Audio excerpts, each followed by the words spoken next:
Posted by you/caterpillarfucker. Serious, rural folk, what is the most creepy thing you've seen or experienced? I was in northern Wisconsin with my family as a kid. While I was up there I went on a little hike with my brother and dad, just sorta going through some woods. Ended up emerging from them onto someone's property, and the dude there saw us, came up with his kid and asked the obvious, what are you doing on my property? My dad just apologized and said we were hiking and that he shouldn't have been so careless. We went back quickly, and while the encounter was odd, it didn't feel tense or anything. My brother and I also learned a good lesson about respecting private property. However, dude we encountered was apparently not satisfied. I get it to some degree. If I lived outside an urban area I'd be cussed too if someone emerges from the forest onto my property. Things got weird though. The guy we encountered actually got some goon who either worked for or was related to him to track us back to our cabin. About 5 minutes after we got back and started to make lunch, this goon literally waltzed inside the cabin and begins to talk about how we were caught trespassing. He wasn't yelling or angry or anything, but it was still pretty jarring having some camo wearing guy that you've never seen before to just barge into your grandparents' house. He didn't have a lot of time to say much because our grandparents owned a few guns, mostly antiques though, and sure enough one got pulled on him. Our grandma held this guy up, and actually apologized again for the prior instance of trespassing. Then she started to yell at him though for following us, trespassing on our property, and straight up coming inside uninvited, and then he left. Was a really weird encounter. Have talked to my dad and brother about it on occasion though, so it wasn't a dream or my imagination. Either way, don't trespass. That's the lesson I learned. Used to live in rural Philippines in a tiny fishing village in Tinambak. Right next to our house was a fenced-off lot that had been overgrown and a really broken-down house. It always looked really creepy at night and kids in the neighborhood told me it was haunted. From our rooftop you could look into the lot. One night I was looking at it, and I saw a strange blue glow coming from inside and shadows moving across the windows. I couldn't place it at all and didn't hear any noise, no people speaking or any indication of what was causing it. Really scared me. I brought it up to my family and they told me drag queens were squatting there overnight so that they could attend a nearby disco. So, that was relieving. My uncle used to live way out in the country on a plot he said was a little less than 8 acres. His closest neighbors weren't terribly far away, within quick driving distance, but also just far enough that walking wasn't very viable. Anyways, I spent my 8th grade summer there and he had one story that scared the shit out of me back then. He had an array of animals on the farm, 3 hunting dogs, pigeons, dozens of chickens, other various birds, a few goats and a lone horse, and every night he would make his rounds through his farm just to make sure everybody was where they were supposed to be and that everything was locked up. One night as he's walking back to his house, his dogs start going wild. He initially doesn't give care to it and continues on his way, but his dogs are just relentlessly barking. He points his flashlight around and doesn't see anything. He gets to the back door of his house, his dog's still barking, and so he turns around one last time. Way out in his fields he says he does see what looks like a moving shadow. He automatically assumes it's a coyote or some other wild animal and just goes inside. The next night as he goes out to make his rounds, he said he was immediately stopped as he spotted some sort of shadowy figure just a little distance away from his barn. He didn't say anything, but he did take out his gun. Again, his initial thought was maybe a coyote trying to get his chickens. However, as he took a few steps, he said the figure suddenly stood up, almost human-like, and ran into the field, covered in darkness. He said he was so startled he just froze for a moment before yelling out, "Hey!" He didn't give chase to whatever or whoever it was. He did say that for about a week after, his dogs would go ballistic at night, but he never saw the figure again. When he was telling me the story, he said that it probably could have just been a transient, but I don't know. The dude lived in the middle of nowhere and had to drive like 40 minutes to shop. Seems incredibly bizarre for some random homeless to even be in that area. He said it could have also been a black bear, but I don't know either. He wasn't even close to the kind of area I would think black bears inhabit. Dude lived in a rural country farming area, not anywhere remotely close to mountains, forests, etc. Got stalked by a lone wolf for a few months. That was great, never once aggressive to me though, but he was big. I live on southeast side of a lake in northern Ontario. In the winter when the lake freezes, wolves come across the lake from the northwest, usually in packs, and hunt the local wildlife, mostly rabbits I think, which are abundant. Well, one year I guess one wolf didn't make it back across the lake before it melted. We had an early spring thaw, and he was around for the summer. There's no street lights on my road and my friend lives about 1 kilometer up the road from me. After work we'd go to their place for beers almost daily, to be honest, then I'd just walk home after. For weeks I felt like I was being stalked. I'd turn around quick and point my flashlight, and once or twice I got a quick glimpse of yellow eyes. At that point I never seen one here in the summer. In the winter, yeah, going for a rip on a sled, sometimes you catch a glimpse in the distance. Anyways, one night after weeks of this happening, I borrowed a trail cam off of a MNR guy we do service work for, put it on the road not far from my buddy's place. After a few days I pick it up, and sure fucking enough there was a big black fucking timber wolf following behind me by like 1 to 2 minutes every night. This really freaked me out, but I had solace knowing that if it wanted to attack me it probably would have already. All the same, I started driving to my buddy's place instead of hoping a ride and walking back. Until one night I had far more than my usual 2x after work beers. I say fuck it, grab a flashlight out of my truck and start to walk instead of drinking and driving. I'm walking, there's maybe a 3/4 moon behind me coming through the trees. It's light enough for me to see without my flashlight, and I have it off as per the norm. I'm about halfway home, I don't see him at first, and it was fast in my mind. All of a sudden his eyes got lit up by the moon behind me. The wolf was walking on the opposite side of the road, walking in my direction 15 to 20 feet in front of me. I don't know what the hell made me say it, but I just kept walking and just said, "Yo," as we passed, and the wolf kind of just grunted and carried on. Every year since then there has been a lot less rabbits in our area. I'm guessing he cleared out a lot of the population that summer. My brother and I were home alone watching TV. He had an inflatable, life-size Stone Cold wrestler in the basement. When you punched it, it would pop back up and say things like, "'Cause Stone Cold says so." So we're watching TV, and we know it's just us at home when suddenly we hear "'Cause Stone Cold says so" coming from the basement. Very creepy, since the thing wouldn't talk on its own. Something had to have moved it, and we were home alone. We both just looked at each other and ran downstairs to see what was happening. My dog had Stone Cold horizontal by the waist, and poor Stone Cold was rapidly deflating, water from the bottom weight dripping into the carpet like clear, white blood. My dog's eyes were glazed over from the glory of the kill, and he'd periodically give Stone Cold another shake for good measure. You see, my brother had been chasing my dog with Stone Cold for about 2 weeks, and my dog was very afraid of this inflatable man. I only wish I'd seen him working up the nerve to approach and kill him. R.I.P. Inflatable Stone Cold. Okay, this is awful, so trigger warnings or whatever. It's also a bit long, but that's because there's a lot to this. I still can't believe it all happened. From about age 8 to 11, my family lived in the woods, up in Northern California. We were hippies, sort of, combo hippie/rednecks. Also, I'm oldish, so when I was a kid, there was no cell phones or internet. There was no cable, and we had no TV, or electricity for that matter. Kids would just hang out, for fun, and since this was the 70s, we were mostly unsupervised. One of the kids in the group I hung out with was a kid I knew as Dennis. He was a year older than me, and I liked him. I had my first tiny crush on him, actually. Goofy, quiet but fun, interesting.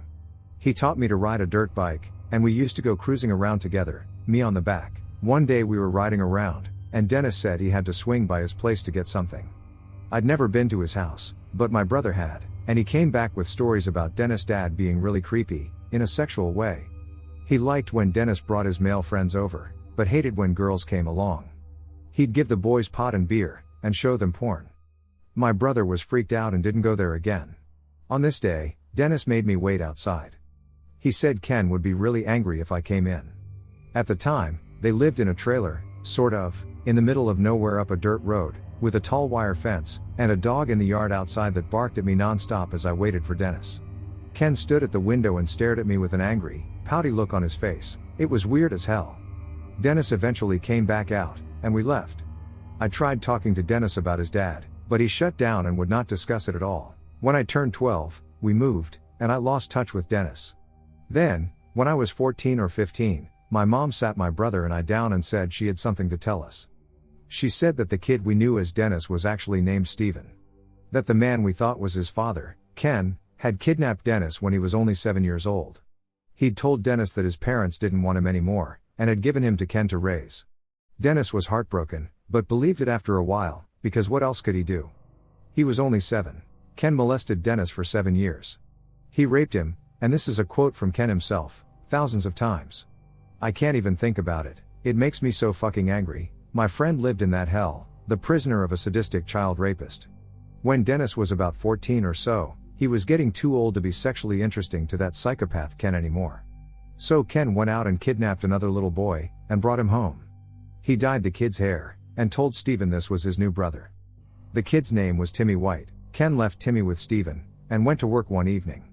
Steven realized that this is what Ken had done to him, that his parents hadn't given him away, that Ken had kidnapped him, just as he did Timmy. He wanted to spare Timmy from the rape he knew was coming, so he took Timmy and managed to hitchhike/walk about 35 miles to the nearest sheriff station in Ukiah. He walked Timmy in and then Steven left, figuring he had nowhere else to go, but a cop saw him, brought him in and talked to him. He said, "I know my first name is Steven." And Ken was arrested. Steven saved Timmy and was a hero, and an amazing person. Ken spent less time in prison than he'd held Steven for, because the prosecutor didn't bring rape charges, to spare Steven from having to testify about it. That always pissed me off. Ken spent so little time in prison, and he was a dangerous fucking monster. He did, eventually, try to buy a little boy from his Meals on Wheels caretaker. She went to the police, wore a wire, and Ken was finally thrown in prison for life, where he belonged. He's now dead, and I was fucking thrilled the day he died.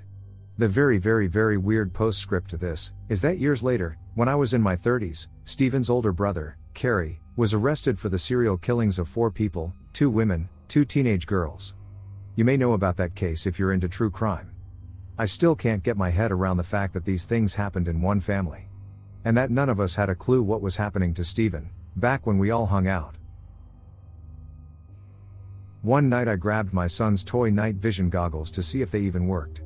If they did, maybe we could see what was making all the weird howling noises in the woods for the last 2 nights. So I looked across the yard into the woods and there were so many eyes. So many eyes. They were everywhere. In one case there was a grouping of 3 eyes. I had myself convinced it was just a opossum with its baby and I couldn't see the other eye, but then they all blinked at the same time. I have never ever used night vision to look in the woods again. Whatever deformity was there can have its space. I live in rural Wisconsin. Surrounded by corn, marsh, the works. I remember I was in my teens, outside at dusk with my parents but we were all doing our own thing. Suddenly a woman's voice yells "Help me" from the woods beside our house. Just loud enough to hear, but quiet enough for me to second guess what I heard. My mom and dad both turned to look at me like, "You heard that too, right?" Mom starts screaming, "Do you need help? Where are you?" It's moved from dusk to pitch black now and the hair stood up on my neck because it got too quiet. Mom wanted to keep yelling, but Dad just got up from his chair and said, "Inside." I think that's one of the only times I've seen her listen to him. When I was a child, 2 of my friends and I decided to explore around an abandoned house that was down the road from us. Typical abandoned house look, paint peeling off everywhere with exposed wood in some spots, plants/vines overgrown, broken windows, roof tiles missing here and there. Well, we walked inside and it matched the outside, cupboards broken, floorboards splintered and cracked. Other than the place being extremely empty, we didn't really get any scary vibes from it. Nothing really stood out to us as paranormal as we'd expect. So we leave the house mildly disappointed. We're walking alongside of one of the windows when this very well-dressed, well-groomed man, maybe in his 60s wearing a black dress coat, white shirt and black tie comes into view. We didn't see him inside, never heard anything. Yet here was this man just staring at us blankly through the window. Friends and I booked it as fast as we ever ran out of there and back home. It probably was just one of the property owners that just happened to be inside the same day we were. There were a few rooms we didn't go in, but good God that scared the shit out of us lol. A few years later the local fire department burnt the place down in a controlled burn, so if it was paranormal, Vape it's gone now lol. A friend of mine lived in a semi-rural area growing up. One night the cops knocked on her door and warned her that they were looking for a possibly violent fugitive. Told her they'd check her property and that she should lock up and be wary. It wasn't until some time later that she found out the full story. The fugitive had been caught sexually assaulting a horse in a local stable. In the ensuing panic, the horse's leg was broken and the man got away. He was found 2 days later hiding in a stormwater drain. I used to live in the desert for a year, and on nights when the moon isn't out or there are clouds blocking out the stars and moon, it's almost pitch black, you can't see more than 10 yards ahead of you. One night I was driving down the highway going home and then suddenly in my headlights I see a guy running on the side of the highway full on sprinting. I'm going 70 miles per hour so it's only for a second or two, but I'm like, what the hell was he running from? I hope he's okay because I'm not pulling over Lamau. But then maybe a minute later I see another guy in my headlights, only he's walking on the side of the highway, and I swear to God it looked like the same guy. 2 separate guys in the dark walking or running on the side of the highway? What possible reason could explain that? I didn't see any cars on the side of the road that might have broken down. I was so weirded out I just had an uncomfortable feeling the entire ride home. Used to live in a town with 212 people in it. Very rural, people hunted in their backyards. 3 stories. I heard my ex-husband's dog losing his shit outside. He never acted like that, and since it was around midnight it was even scarier. Ex-husband worked thirds, so it was on me to figure out what was going on. I mean, it was our dog, you know, didn't want anything to happen to him. Walked outside with a flashlight and a freaking bear came around the corner of our shed. This thing was only about 200 feet from me. Maybe that's not close to you, but a 21-year-old woman with a flashlight living in a trailer made of basically aluminum foil? Yeah, I freaked right the hell out. My second Christmas living in that trailer, I got a phone call one night from the local prison that there had been an escape and it was thought the prisoner was heading into our area. Be alert, don't answer your door, don't go outside, call the cops about anything suspicious, yada yada yada. At first I thought it was a prank call, but I talked to some neighbors and they had all received the same call. Looked it up and yup, that was real. I didn't sleep that night, ha. My ex-husband's car didn't start, so I had to take him to work that night. He worked at a 24/7 grocery store, so I did some grocery shopping while I was there. When I got home, I went to the front door to take groceries in, stopping a neighborhood dog from coming in the door with me. Closed the door, locked it, and started putting groceries away when I heard a scratching noise in the living room.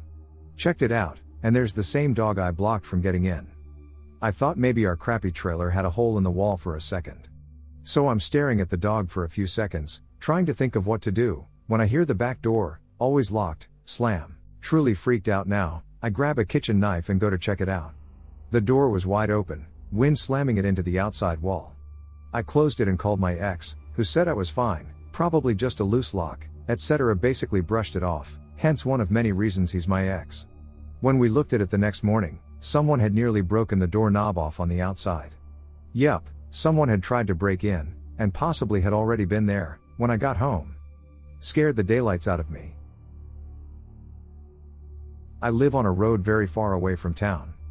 I have neighbors but I can't hear them or see them from my house. My back deck overlooks a field before mics of woods. One night I'm out back having a smoke and most likely stoned. I'm just chilling in the dark a little bit of candlelight and the light from inside when I hear a sound that scared the hell out of me. It was a deep low breathing / snorting sound. It came from the field but it sounded like it was right next to me. It gave me chills and I thought there was a monster in my backyard. It's pitch black and I can't see what it is, not that I really wanted to. I went back inside, locked the door and googled the shit out of it. It was a deer. During their mating season a male deer can make sounds like that. Not rural, in the burbs. But my parents' house landlocked, which means it does not have direct access to the road. You have to go through someone else's property to access theirs. Currently, this is a parking lot that belongs to a park. My parents have kept their property natural. Means they despise yard work, so they basically have a house in the middle of the woods next to a park. I was coming home one night a few years ago. It was dark, between 10 to 11 p.m. I come around the corner to come up the driveway and immediately slam on the brakes. There was this tall thing coming out of the darkness, right next to the driveway, and it was moving.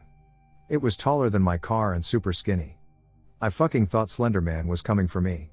As I sat there in shock, my eyes adjusted. It was a blue heron. A big giant bird. It had come up from the creek at the park looking for food, I guess. Scared the hell out of me. So I live in the city, but I'd call myself quite an accomplished outdoorsman when I can get away from the city life.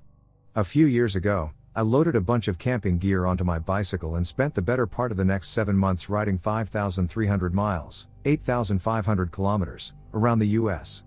At night, I most often preferred to wild camp, simply finding somewhere to disappear into the woods, somewhere people were unlikely to find me and even less likely to care that I was there. It ended up being one of my favorite parts of the whole trip, just finding some secluded spot in the woods to get some much needed rest. But the forest, I quickly learned, is not a quiet place at night. There's always some form of noise. The chirping of thousands of crickets becomes a constant drone throughout the night, accompanied by many toads. There would always be at least a slight breeze through the trees, or the babbling of a nearby creek. It was always a highlight of my nights, though not particularly uncommon to hear the distant yips and howls of coyotes, and I fondly look back on the one night where 2 owls, one on either end of my tent, called back and forth through much of the night, After a month or so of this, I became quite accustomed to the nighttime sounds of the forest, and it became very comforting.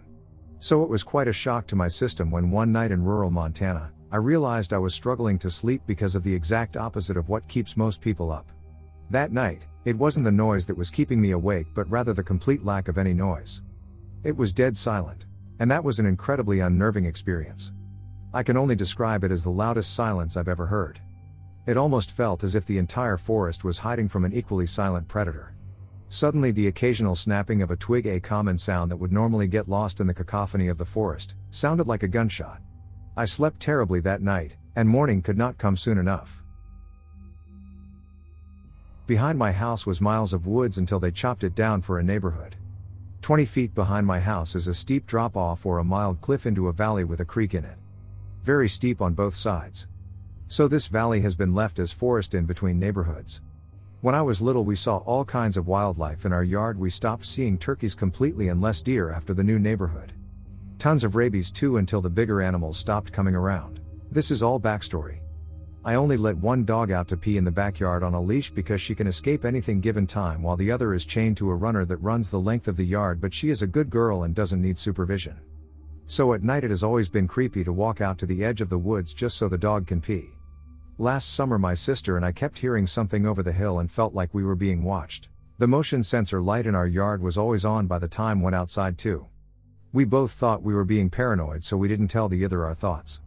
Eventually I broke and told her we were being watched from over the hill, and she said she felt the same way. We both agreed the presence felt negative and angry. We started taking the dogs out with bats and knives and pepper spray. We could not figure out what was watching us. Whatever it was got bolder and bolder. We started to hear it more frequently. By the way it sounded, we both estimated its size as at least that of a large dog. Sometimes we heard a grunt or two. This only happened at night. The dogs would silently whip their heads towards the sounds and just watch. Normally they bark at that kind of stuff. I was glad though, because one dog is 12 and needs a leg brace to walk, while the escaping one is a Chihuahua mix, so if they started a fight they would lose. This went on for weeks. It started that we felt like we were being watched in the daytime too. We even started hear sounds at day. We never once thought this presence felt human. There are coyotes in the area. There are bears too, but they are so rare they make the news when sighted. Mountain lions are extinct in my area, so it was possible that some found their way back to this territory, but it was unlikely. One day I am letting the dogs out, but I am not too on guard as daytime visits were still much rarer. Then I hear a large object moving through the brush and a grunt. My stomach drops. That was the closest I ever heard it. I pick up my dog as slowly as possible and start to turn towards the house to evacuate when I catch sight of a herd of 5 or 6 deer on the cliff staring me down. They look downright murderous. I have seen deer my whole life, but I never saw one look so angry. It had been in the news a year before that a single deer killed someone nearby. They were dumb and didn't respect the deer's space. My house was stalked by a herd of deer for weeks. Lol. My family throws expired produce out of the back door over the cliff. The yard is shallow and you can make the throw from inside, to avoid compostable materials sitting in a landfill. That's why the deer were hanging out. We had a buffet for them. We stopped that real quick and they only hung around for a few more days. It might sound dumb that we never put this behavior together with the visitor, but we had done that our whole lives and forgot about it the moment it was launched over the hill. The end result was pretty funny, but the build-up was creepy. Told, my sister and I feel like we are being stalked by an animal every night. After weeks of the stalker getting bolder and closer, we realize it was just an angry herd of deer. Lol.